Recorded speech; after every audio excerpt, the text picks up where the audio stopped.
Okay, so this evening we're here to make sure that you are informed and have the information needed to start the school year. We will have time for questions and invite you to write them in the chat if you want, or we will have time at the end as well. طيب الهدف من المقابلة النهاردة إن إحنا نديكوا فكرة شوية عن إزاي المدارس هتفتح أول 9 أسابيع وإزاي هيبقى التعامل مع المدارس. وفي الآخر هيكون في فرصة للأسئلة لأن أنا متأكدة إن أنتوا عندكوا أسئلة كتير. These are the things that we are going to be talking about this evening, just kind of what our virtual start looks like and what schedules might be for your children. The technology support that you have available, as well as tips for at-home success and community and family resources. طيب دي الحاجات اللي احنا هنتكلم فيها النهاردة، اللي هو أول حاجة إزاي المدارس هتفتح أو إزاي التعليم عن بعد هيكون. هنديكوا فكرة عن شكل الجدول اليومي للأولاد.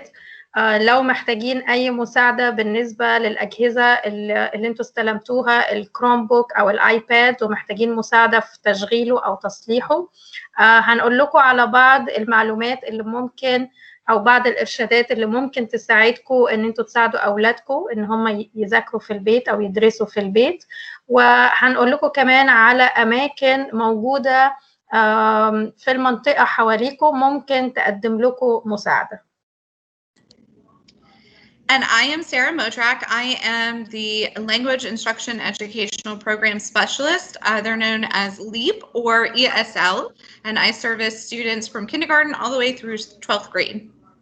أنا سارة مدرك وأنا المديرة المسؤولة عن كل الطلبة اللي هم الإنجليزي بالنسبة لهم لغة تانية أو لغة مش اللغة الأساسية، وأنا مسؤولة عن الطلبة من أول الحضانة أو الروضة لغاية السنة 12. And I am new in this role, and I am really looking forward to getting to know all of you and working more closely with our families. And so this will not be this is the first time we've done this, but it won't be the last. وأنا الحقيقة أخدت الوظيفة دي أو المركز ده جديد، فأنا لسه جديدة في المركز دوت، لكن أحب إن أنا أتعرف عليكم كلكم وأشتغل معاكم، ودي مش هتبقى أول مقابلة بيني وبينكم، لكن عايزين نبني علاقة بيننا وبين كل الأهالي اللي عندهم أولاد بيدرسوا إنجليزي كلغة تانية. And we have Adrienne Cole-Johnson with us. Adrienne, would you like to introduce yourself? Yes, good evening, everyone. It's great to be here and great to see so many of you all this evening. I am the Director of Family and Community Engagement, and we really work really close with guardians and students to make sure that families are connected and supported during their experience with HCPS.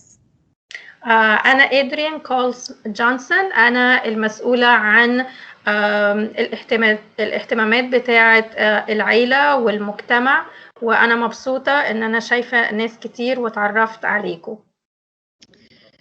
And then you have already heard from our wonderful interpreter Maggie. Maggie, would you like to introduce yourself? أنا اسمي ماجي الصقر، أنا مترجمة لغة عربية مع الكاونتي. Thank you. And just as a quick note, most of you, I think, have already done it, but as we move along, if you will keep yourself muted until we have time for questions, that will just help with background noise. طيب لو ممكن بس أطلب منكم طلب في البداية إن أنتوا تخلوا الميكروفون بتاعكم مقفول عشان ما يبقاش فيه دوشة كتير، ولو أي حد عنده سؤال يبقى يفتح الميكروفون بتاعه ويسأل السؤال. And again, if you have questions, please feel free to put them in the chat, or you can hold them and we will have time for questions at the end and we'll answer all of your questions. ومن فضلكم لو أي حد عنده سؤال ممكن يكتبه في الجزء اللي هو ممكن تكتب فيه الأسئلة بتاعتك الشات، أو تستنى لغاية في الآخر هيبقى فيه فترة مفتوحة للأسئلة. So first, we are starting back to school completely virtual. That means online. Students will be expected to attend their classes every day, just as they would in school. There will be sessions where their teacher is teaching them and times where they'll be working independently. طبعا زي ما انتوا عارفين ان المدارس قررت ان هي أول 9 أسابيع المدارس هترجع أونلاين، يعني كله هيكون على الكمبيوتر اللي هو التعليم عن بعد. وبس المفروض إن الأولاد تلتزم إن هي كل يوم تحضر الحصص بتاعتها أو الفصول بتاعتها زي أكنهم رايحين المدرسة بالظبط. الجدول بتاعهم هيبقى فيه أوقات المدرسة بتشرح الدرس وهتبقى موجودة معاهم على شاشة الكمبيوتر، وفي أوقات في الجدول اليومي الأولاد هتكون بتشتغل لوحديهم. Students, if they are not able to attend a live class session, there will be recordings for families and students to watch at a later time during the day. But students will be graded for all of their work this 9 weeks when we come back to school. لو في حد مش هيقدر يحضر الوقت اللي المدرسة بتشرح فيه الدرس، كل الشرح بتاع المدرسين هيبقى متسجل بحيث ان انتوا تقدروا ترجعوا ليه عشان تسمعوه تاني. لكن الأعمال اللي احنا بنطلبها من الطلبة ان هم يعملوها سواء في الحاجات تبع المدرسة أو البيت زي الواجب المنزلي، كل حاجة هيبقى ليها درجات وهتتاخد الدرجات في أول 9 أسابيع عادي أكنهم لسه في المدرسة. This website, henricoschools.us, is always where the most up-to-date information is going to be housed. We are trying to send it out as it comes, but it can always be found there. لو عايزين تعرفوا أي معلومات أو تحديث لأي معلومات تدخلوا على الويب سايت بتاعت henricoschools.us. احنا بنحاول نبعت ايميلز بكل حاجة جديدة احنا بنعملها أو كل تحديث احنا بنعمله، لكن لو دخلتوا على الويب سايت دي عليها كل حاجة. Students in secondary, so middle and high school, will still be able to participate in clubs and extracurricular activities. Those will be held virtually instead of in person. بالنسبة للطلبة اللي في المدارس أو في المرحلة الإعدادية والثانوية هيكون ليهم الفرصة إن هم يشتركوا في نشاطات بعد المدرسة أو خلال اليوم الدراسي، بس برضو كله هيكون من خلال الكمبيوتر.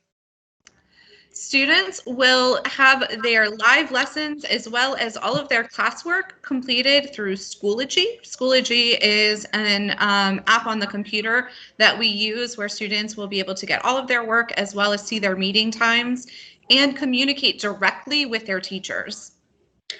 في برنامج نازل على الكمبيوتر اسمه سكولوجي، ده البرنامج اللي الأولاد هتستخدمه علشان يا إما تعمل الواجب وتقدمه للمدرسة من خلاله، أو تعرف إيه الواجب اللي هي المفروض تعمله، أو لو عايزين يتواصلوا مع المدرسة أو يحضروا الشرح بتاع المدرسين. البرنامج دوت موجود على الكمبيوتر. And we encourage you as parents and family members to sign up for PowerSchool Parent Portal.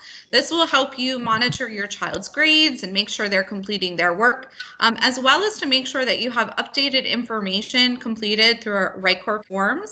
We want to make sure we have the best phone number and email address so that we can also communicate with you. وإحنا بنشجع كل الأهالي إن هم يشتركوا على الصفحة اللي هي اسمها PowerSchool Parent Portal. ده زي حساب خاص بتعملوه لنفسكم، ده علشان تقدروا تشوفوا الدرجات بتاعت الأولاد، تتابعوا الشغل بتاعهم في الفصل، تتابعوا لو عندهم المدرسين طالبين منهم حاجات معينة أو عندهم امتحانات. وكمان بيبقى مهم قوي ان انتوا تحطوا اساميكوا والعنوان وارقام التليفونات، كل البيانات بتاعتكم تبقى حديثة عشان نبقى عندنا كل المعلومات بتاعتكم. And attendance will be taken daily. So when students are in those live sessions, the teachers will be making sure that they're there.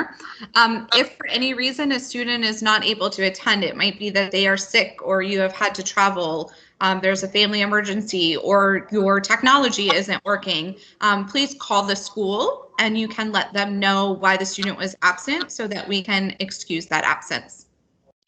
الحضور والغياب هيبقى بيتاخد كل يوم زي ما أكنهم في المدرسة، ونفس النظام اللي انتوا كنتوا بتتبعوه قبل كده، انه لو في اي طالب مش هيقدر يحضر المدرسة يا ريت تتصلوا بالمدرسة وتقولوا لنا ايه السبب الغياب. لو هو تعبان او انتم مسافرين او في اي حالات طارئة في المدرسة أو مش عارفين تدخلوا على الكمبيوتر، لازم نبقى عارفين إيه سبب غياب الطالب. So what will student schedules look like? First of all, these have been sent out at the elementary level, so you may have already received your child's schedule. For middle and high school, these will be coming at the end of this week. طيب نتكلم شوية على الجدول اليومي بتاع الأولاد. فإحنا المفروض لو أنتوا عندكم أولاد في مرحلة ابتدائي يكون وصل لكم شكل الجدول اليومي بتاع الأولاد. لو أولادكم في المرحلة الإعدادي أو الثانوي احتمال الأسبوع الجاي تبتدي تنزل الجداول بتاعة المرحلة الإعدادية والثانوية. Students will have a mix of synchronous, which means live instruction, and asynchronous, which means not live or recorded or independent work throughout the school day. بالنسبة للجدول هيبقى مزدوج من إنه المدرسة هتبقى موجودة بتشرح الدرس زي ما بنقول مباشر، أو هتبقى تسجيلات، يعني هيبقى غير مباشر، تسجيلات هم بيتفرجوا عليها لشرح الدرس أو للتعليمات اللي بيدوها. So here's what a sample elementary schedule might look like. And again, these have been sent out by the school so that you should now have your students' exact schedule. فده نموذج للشكل اليوم الدراسي للمرحلة الابتدائية. المفروض ان انتوا يكون وصل لكم الجدول بتاع اولادكم، لكن ده نموذج. So in this example, students are going, having class from 8 until 12:30. They would start with their whole class together in a live session like this and do a meeting and then some reading. And then they might have some independent work to do where they're not with the teacher. فالفصول عادة أو اليوم الدراسي هيبدأ من الساعة 8 لغاية الساعة 12 هيبقى كله في تعليم وشرح. احتمال يكون في شرح مباشر من المدرسة، أو زي ما قلنا في تعليمات بتبقى بتتقال لهم، أو في وقت هم بيعملوا شغل لوحديهم من غير ما يبقى في مساعدة من المدرسة. And then after that time, they might have a short break. And then we'll come back to more instruction. So in this case, math, where they would be live on the computer with their teacher for about 15 to 20 minutes. And then they would have some practice time on their own before then taking another longer break to have a recess. في النص هيبقى في فترة راحة ياخدوا راحة فيها، وبعد كده هنرجع تاني نكمل الدراسة. عادة هتبقى حصة للحساب أو الرياضيات، ودي هتبقى بعدها برضو هيبقى في فترة من الراحة. And then in this schedule, they may then come back and have again a live session with their teacher for science and social studies, followed by some independent work, and then a time for lunch, which for elementary students will be a break of 45 minutes. وبعد ما نرجع من فترة الراحة هيبقى في حصة كمان شرح من المدرسة، هيكون يا إما في العلوم يا إما في الدراسات الاجتماعية، وبعدها هيبقى في فترة اللانش أو الغداء. وبالنسبة للمرحلة الابتدائية دي بتكون تقريبا 45 دقيقة. Then students will end their day with their library, art, music, or PE class, another brain break, and then an ending meeting where the class will kind of summarize and talk about what they learned throughout the school day. وبعد فترة الغداء بيكون عندهم فترة بتختلف كل يوم، يا إما بتبقى حصة المزيكا الموسيقى أو الفنون أو التربية الرياضية، وبعد كده بياخدوا حاجة اسمها راحة ذهنية، وبعدين بنتقابل تاني بنحكي على بقية اليوم، وبعد كده اليوم بيخلص. And then finally, it's not on here, but in the elementary schedule, there will be a time from about 1:30 to 3:30 where teachers can offer some extra support to students. So they might meet with a student who is confused or struggling. The ESL teachers might meet with students at this time, or special education or gifted teachers as well. وفي حاجة مش موجودة في الجدول هنا، بس معظم المدارس والمدرسين هيوفروها، إنه من الساعة 1:30 للساعة 3:30 المدرسين هيبقوا موجودين لأي حد محتاج مساعدة، محتاج سؤال، محتاج شرح زيادة. ده الوقت اللي المدرسين هيبقوا فيه متاحين لأي أسئلة.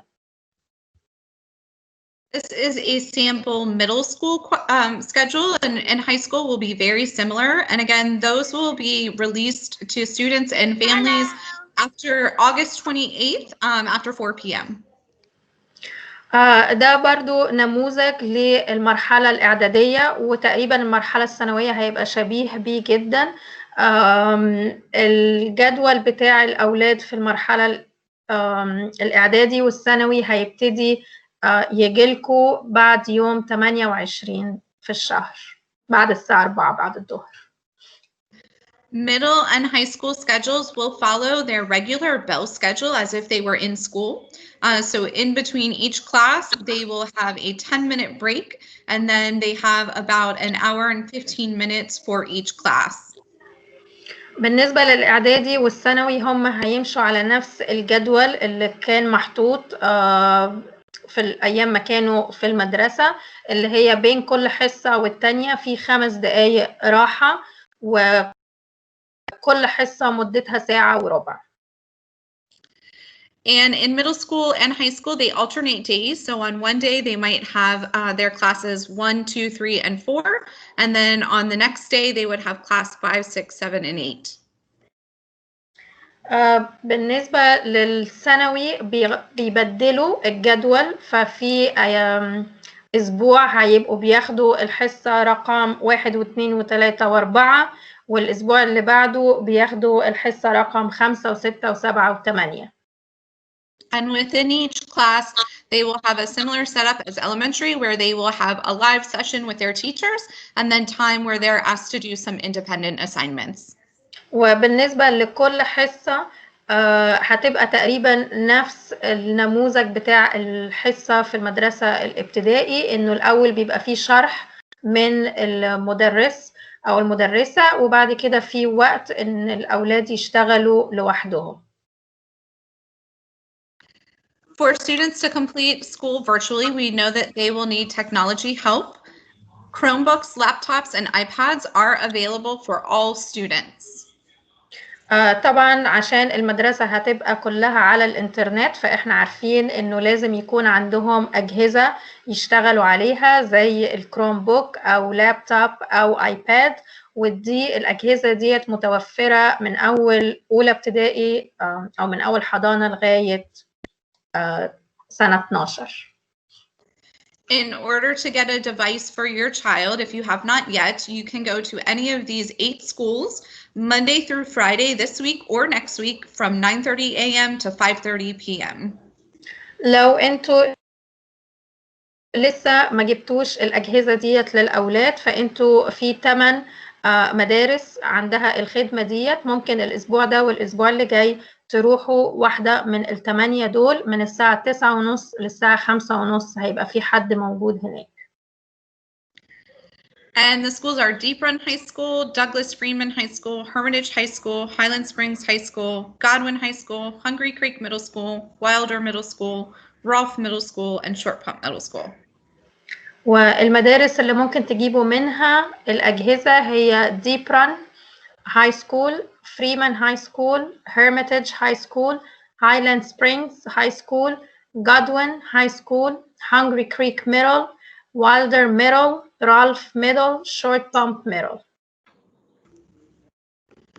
Additionally, if you do not have internet, you are able to request a hotspot, and those will be given out.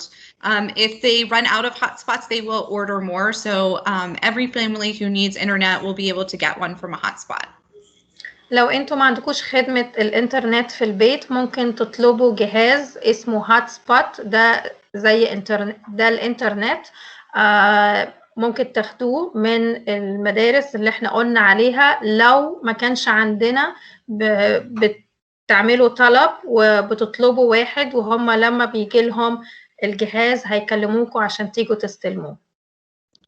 Additionally, if you need any help with the technology, it's not working, or you're having problems, or you need your password, you can email the help desk at henrico.k12.va.us for assistance. And we also have a phone number at the end of this that you can call for help as well. لو عندكم أي مشكلة مع الأجهزة، زي الجهاز ما بيشتغلش أو نسيتوا الباسورد أو مش عارفين تشتغلوا عليه، ما فيش إنترنت، أي حاجة ليها علاقة بالأجهزة التكنولوجية دي، ممكن تبعتوا إيميل لhelpdesk@henrico.k12.va.us، أو في كمان نمرة تليفون ممكن تتصلوا بيها. And if you need to call or email in Arabic, that is fine. They will get it to us and we will work with a translator to contact you back. لو انتوا حابين تبعتوا الايميل او الرسالة بتاعتكم او تتصلوا بالتليفون والرسالة بتاعتكم تقولوها بالعربي او تكتبوها بالعربي، مفيش مشكلة خالص، هم بيبعتوها لنا واحنا بنترجمها لهم. Finally, we will have some videos coming out. Some are available currently on how to navigate the computer, so how to log in and to access Schoology. They will be able to be found at this website or at our YouTube Henrico Equity channel. And again, those are coming soon in the next few weeks. واحنا دلوقتي بنجهز فيديوهات على توريكم ازاي تستعملوا الكمبيوتر في خلال ال9 أسابيع اللي المدرسة هتبقى فيها كلها على الإنترنت. الكمبيوتر الفيديوهات دي احنا بنحضرها دلوقتي، ممكن تدخلوا عليها على اللينك اللي مكتوبة هنا أو تخشوا على يوتيوب Henrico Equity Channel. And at this time, Adrian is going to share more about tips for at home and community resources. طيب إدريان هتشارك معانا دلوقتي ببعض الإرشادات اللي ممكن تساعدنا أو تساعد الأهالي إن هم يساعدوا الأولاد في البيت. Awesome. So just a few tips as we're preparing for back to school. And I'll just read over and give a little bit of comment for each. The first is establish a daily routine according to schedule. And so we are starting now for September 8th. So really looking at what your day should look like, giving yourself some time to get on a routine from summer so that we are ready when school restarts. طيب أنا هقول لكم شوية نصايح ممكن تساعدكم إن الفترة دي تمر علينا بطريقة سهلة ومن غير ما يبقى فيها مشاكل أو صعوبات.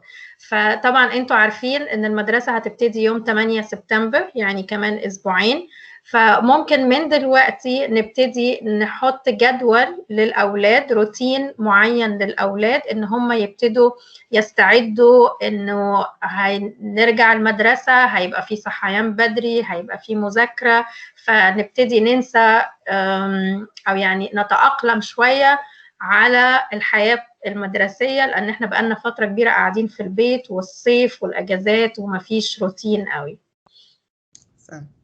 Next, find a space for your child or children to work that's free from distractions and that's comfortable. And we know this might be easier said than done, especially if you have a larger family. But if anything, if you can just try to designate one area for your child, whether that is a desk in their room, you know, at the kitchen table, just so that, again, they have a certain routine and that they know where their spot is during the school day. حاجة كمان بننصح بيها إنه يا ريت يكون في مكان مخصص للأولاد إن هم يكونوا بيعملوا فيه الشغل بتاعهم أو اليوم الدراسي بتاعهم. يعني أنا عارفة لو العيلة كبيرة وفيها كذا طفل فكل واحد هيبقى عايز يركز في اليوم الدراسي بتاعه، بس ممكن يعني لو مكتب يتحط في أوض الأولاد بحيث ان ما يبقى فيش دوشه او ما فيش تشويش، او ترابيزه السفره اللي في المطبخ ممكن تبقى هي دي المكان المخصص، لكن يستحسن انه المكان دوت يكون معروف، والمكان ده هو الطفل بيستعمله كل يوم، ان هو يحضر اليوم الدراسي بتاعه ويعمل الواجبات بتاعته. Keep school supplies organized and handy. And so, you know, whether there are, you know, paper, notebooks, any, you know, supportive manipulatives that, you know, young people will have, trying to keep them in one place. I think this is an opportunity for students to really take responsibility and to manage them on their own. And so making sure that they have all of their items together as they end one school day and prepare for the next. حاجة مهمة إنه الأدوات المدرسية أو المستلزمات بتاعة الدراسة تبقى موجودة ومنظمة وفي مكان معروف، بحيث إنه لما يبدأ اليوم الدراسي أو لما يبدأ الولد أو البنت في إن هم يعملوا الواجب بتاعهم تبقى كل حاجة موجودة، ما تبقاش في حاجة ناقصة، ما يبقاش بيضيع وقت في إن هو لسه هيدور على الحاجات اللي هو هيستعملها في اليوم الدراسي أو في الحصة اللي بتتقدم. فياريت كل حاجة تبقى منظمة وفي أماكن معروفة وسهلة إن هو يعرف يوصل لها. Use headphones if possible. And so especially again, if, you know, mom is working, dad is working, you know, grandma and grandpa may be busy as well, you know, make sure that you have headphones if possible to, again, minimize some of the distractions.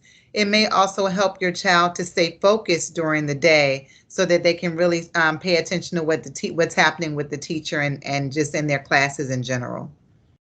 حاجة كمان احنا بننصح بيها انه يا ريت تشتروا سماعات للأولاد اللي بيلبسوها على ودانهم، علشان أولا يبقوا مركزين، ثانيا بما اننا كلنا قاعدين في البيت وبنشتغل من البيت، فبدل ما يبقى فيه دوشة ويبقى مش عارف يركز في المدرسة، السماعات هتساعده كتير على التركيز، وهتساعده كتير على انه ما يبقاش متشتت مع الدوشة اللي موجودة حواليه. And monitor your child's grades through Power School. We touched on Power School a little bit earlier, but this will really be the main place where you are learning about their grades and their successes week to week. And so try to check that on a regular, a daily basis. This will also be a great way to connect with teachers as well, and just to make sure that you're informed. What we're sharing is that in this virtual space, it's so important that we hear from parents. And if we don't hear from you, we may not know what's really going on. And so just making sure we keep that two-way communication open as we're working through the school year. مهم جدا ان انتوا كل يوم تشوفوا الدرجات بتاعة اولادكم. احنا اتكلمنا من شوية على برنامج مفروض الاهالي تنزله اسمه باور سكول، كل الاهالي يبقى ليها حساب خاص علشان تدخل وتشوف الدرجات بتاعة اولادها، واذا كانوا بيتابعوا في الواجبات بتاعتهم في الحاجات اللي بتطلب منهم في المدرسة ولا لا. ودي كمان هتبقى الوسيلة الوحيدة للتواصل معانا احنا كمدرسين. لو انتوا الاهالي عندكم مشكلة وانتوا ما قلتلناش عليها، احنا مش هنبقى عارفين ان في مشكلة ومش هنعرف نتواصل معاكم. فمهم جدا ان انتوا تعملوا الحساب في باور سكول عشان تقدروا تتابعوا الدرجات بتاعت أولادكم، وكمان لو انتوا عندكم أي سؤال أو أي مشكلة عايزين تشاركوها مع المدرسة، دي وسيلة التواصل الوحيدة اللي هتبقى بيننا وبينكم.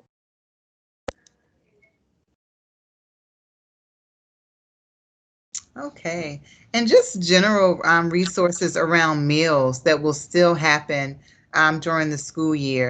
And so there is curbside pickup that will be offered at each HCPS school from 11 a.m. to 1 p.m. Monday through Thursday.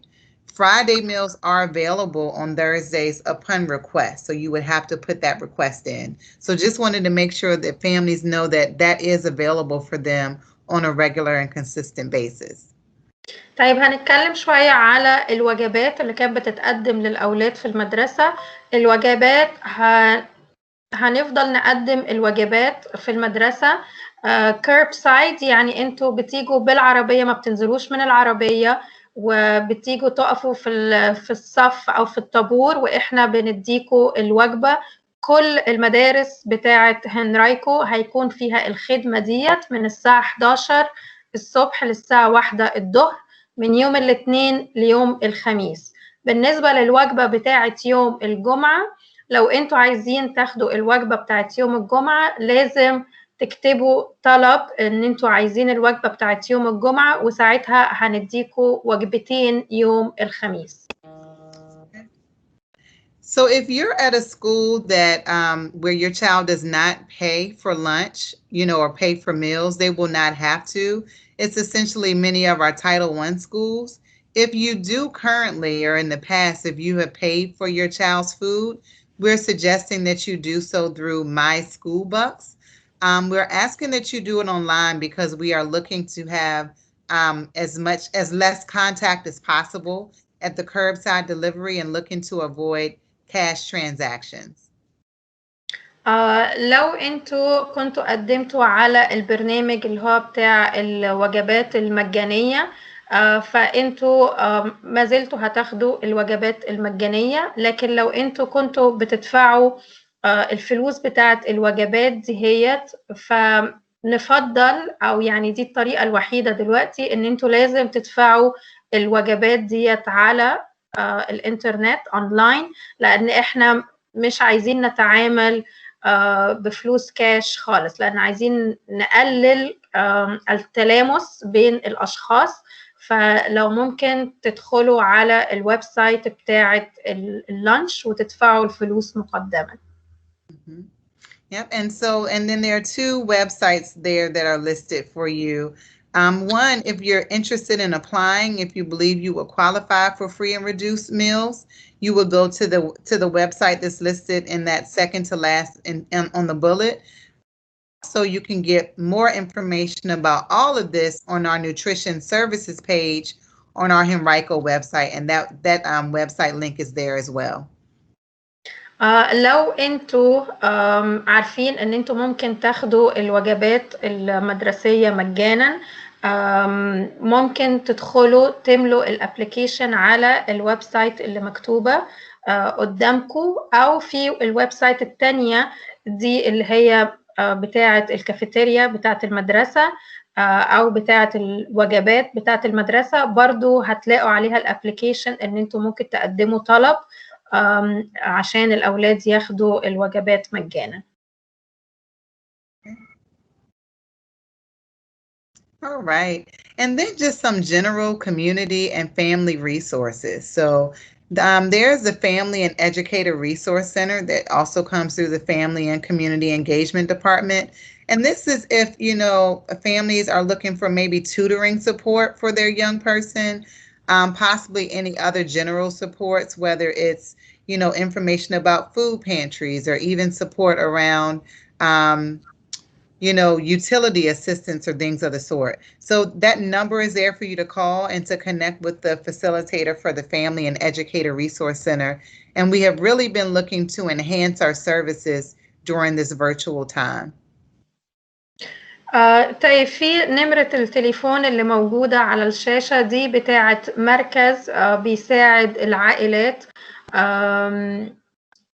في من ناحية الدراسة، فده ممكن تتصلوا بيه لو حابين انه حد يساعد الاولاد في الدراسة، او محتاجين تعرفوا ايه الموارد اللي موجودة في المنطقة عندكم اللي ممكن تساعدكم، زي مثلا الفود بانك لو في اماكن بتوزع مأكولات او منتجات اكل ببلاش مجانا، فدي ممكن تتصلوا بالنمرة ديت وتسألوا ايه الخدمات اللي ممكن هم يقدموها لكم، واحنا بنشجعكم ان انتوا تتصلوا بالاماكن ديت، لان احنا عايزين نساعد كل الاهالي اللي في المنطقة.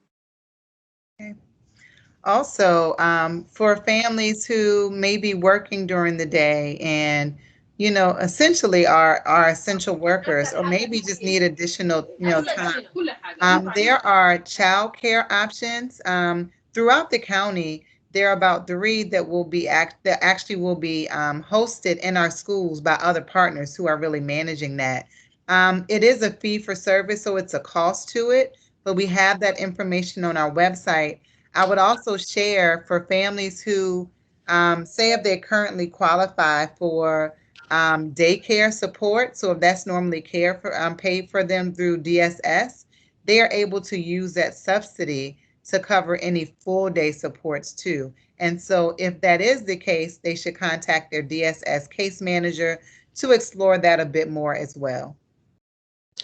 خدمة كمان بتقدمها المدارس بتاعة هنرايكو هي الحضانة أو رعاية الأطفال، لأن احنا عارفين إنه في أهالي بتنزل تشتغل الصبح والأشغال بتاعتها ضرورية إن هي ما تقدرش تاخد أجازة ولازم تنزل الشغل.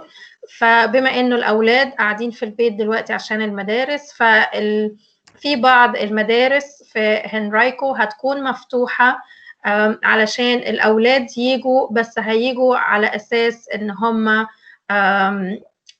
يعني في حضانة أو في مركز لرعاية الأطفال. فإحنا في 3 جهات إحنا تعاوننا معاهم إن هم هيجوا يشرفوا على الأولاد بس في المباني بتاعة هنرايكو.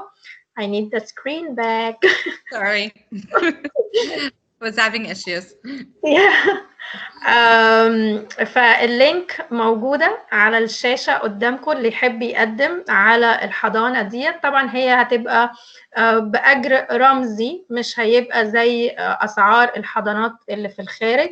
ولو انتوا بتاخدوا معونة من ال DSS اللي هو السوشيال سيرفيس أو وزارة التضامن الاجتماعي، لو هم بيدفعوا لكم المصاريف بتاعة الحضانة، ساعتها ممكن تطلبوا إنه الأولاد تكون في الحضانات اللي هي تبع أو اللي هتكون موجودة في المباني بتاعة المدارس بتاعة هنرايكو، وهم السوشيال سيرفيس هو اللي بيدفع المصاريف كاملة. بس عشان تعملوا كده لازم تكلموا الشخص المسؤول عنكم في السوشيال سيرفيس وتقولوا له إن هم الأولاد هيحضروا الحضانة اللي هي تبع هنرايكو. Thank you. Also, for school supplies, we have been doing a district-wide drive for school supplies. If you do need support with that, contact your school and then they will contact our FACE department, or you can call the number that's on the screen. While we don't have enough for all, we are really looking to support anyone who needs it. We haven't had to say no to anyone just yet. And so if you do need additional supports, please let us know about that.